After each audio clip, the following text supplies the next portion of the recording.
Hi, it's Tommy Oldham here, and I'm about to talk and look forward to tonight's midweek game against Southend, our last game of the season under the floodlights. Obviously Saturday we beat Maidenhead 1-0. It wasn't the high scoring game I anticipated or predicted, but it was still a good win. I still feel there was a lot more positives that came out of that game than what some people are actually making out on social media. Anyway, before the game I managed to get a couple of predictions from Tom Fenton and Rob Keast. So let's hear what they had to say and look back at a couple of the videos I got from the game on Saturday. Boundary Park on this very cloudy day. The bright skies have disappeared from first thing this morning. Prediction for the Maidenhead game? I'm sticking my neck out. 2-0 win. Brilliant. A crappy 2-1 win. Right. Time since 2021 against Scunthorpe. I am now in North Stand today watching the game, so I'm really looking forward to it. The ground needs to fill up a bit more.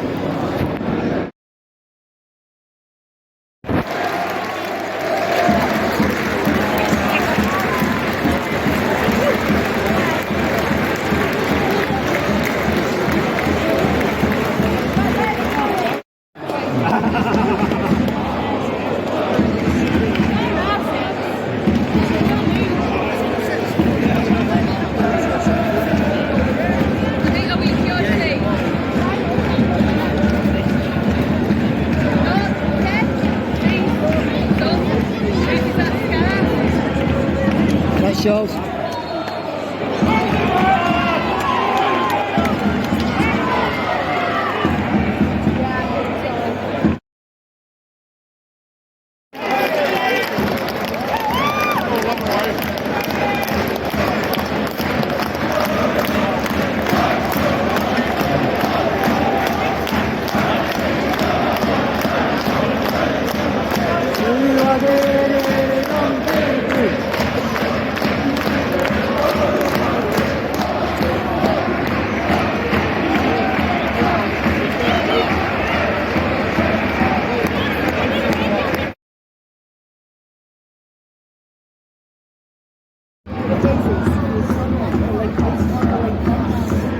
This one I ever saw was AFC Mansfield.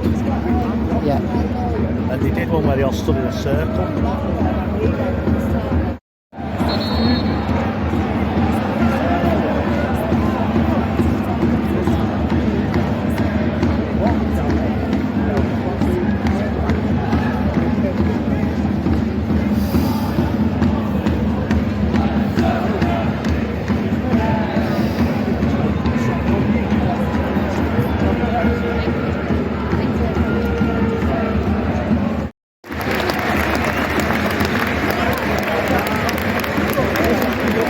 Well played, Sambu.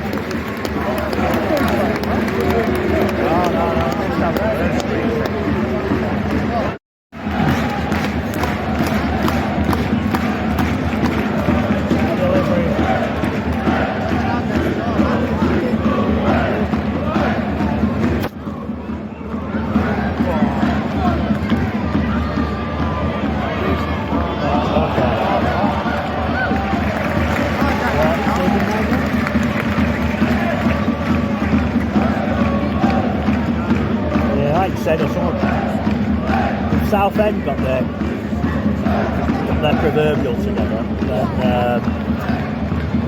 Let's make it 2-0. Nobody forcing it.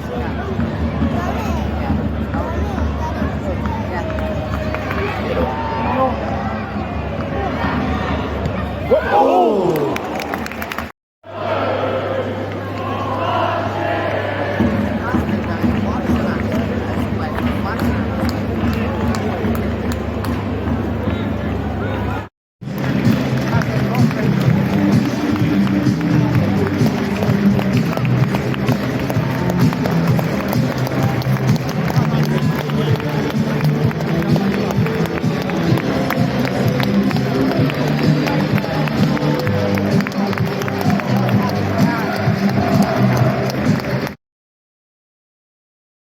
The Maidenhead game, as I said, I thought we played well.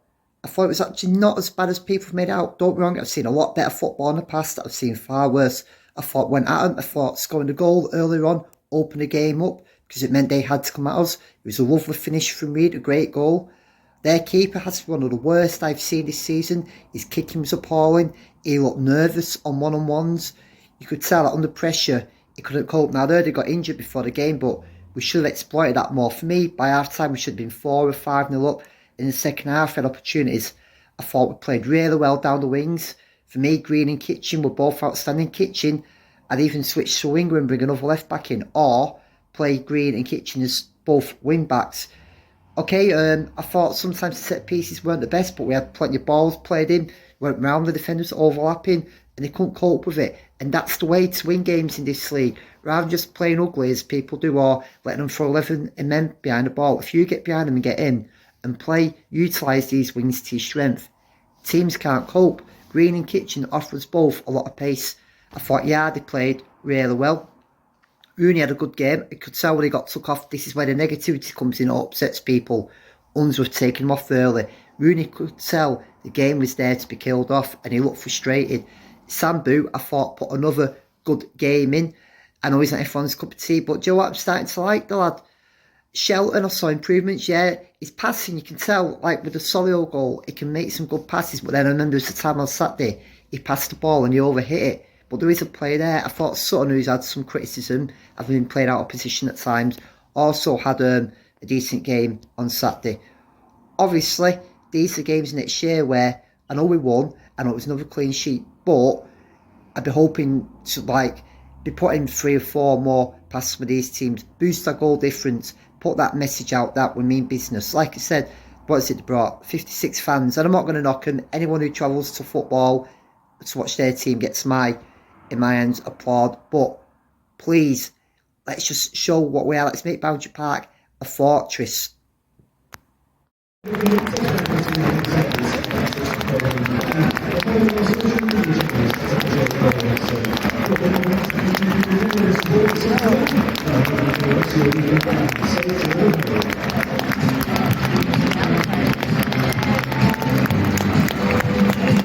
So some seats in the main stand have been removed, and it looks like the dugouts are being restructured. I remember the glory days, the Premier League days, the dugouts were actually by the side of the pitch. For me, I know people have sat there for years, I can understand the frustrations, but as a club, sometimes tradition is put aside, we need to move forward. They're not dramatic changes, it's not like you've just been hounded out your seats, and obviously if it benefits the players, especially if players are getting injuries or something from them, sometimes you've got to look forward to the future. And the fact they've not had any work done on something in 30 odd years, obviously, I'd much rather have fresh new facilities to help attract fresh new players. I love the main stand, I love its tradition, but sometimes you've got to look at the bigger picture. Congratulations to Harry Thorne on making his debut for Hull. Is he the one that got away? Only time will tell. I hold no grudges against him personally. I would have liked to see him had a chance. Remember the Southend game away this year where he came on and he was one of the better players. Obviously he's been overlooked by a couple of managers, but he's clearly done something for Hull to see talent and potential in him, which a lot of us have done. Again, I bear no grudges against him. I'm one of these, and I'm not a sort of lad or person who wants him to fail. I don't believe in that. I don't see anything to get from that. No buzz or nothing. I know that some get wound up that people hyped him up. Let's hope 10 years down the line he can talk about when he's winning his medals and trophies that he learnt it all. It was made at Boundary Park.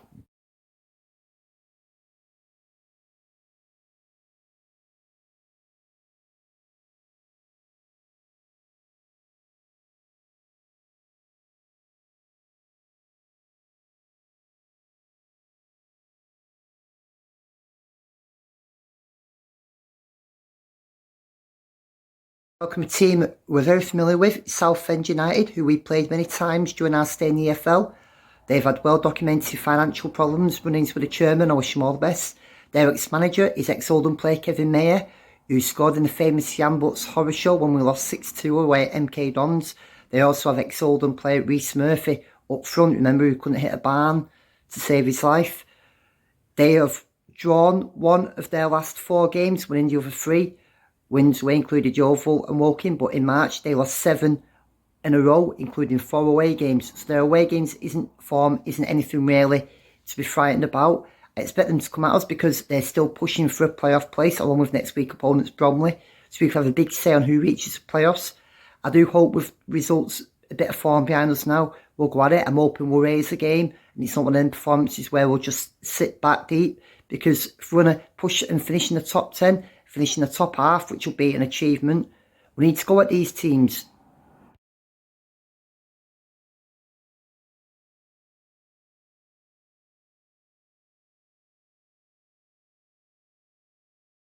Like everyone, I'm looking forward to next season's kits, and if what I've seen is true, they're going to be a blinder. The Chesterfield have launched their Puma kits and they look really decent.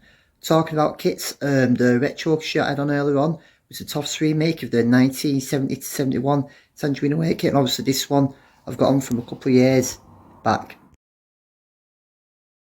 Shout out to a good Southend mate of mine, John Otley, I know from England. I'm not sure if you're making the trip up today, but if you do, safe trip up.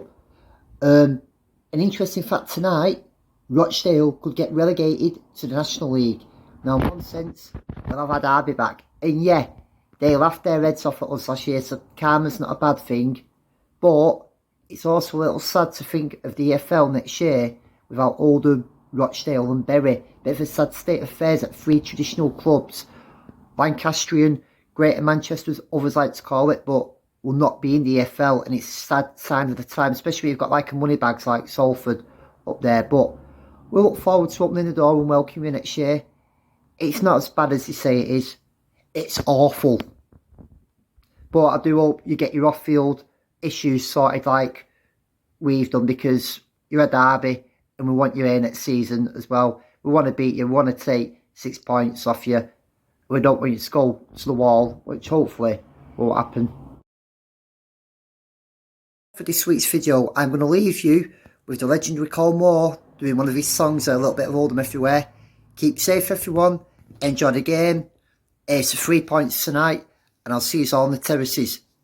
Come on, Oldham.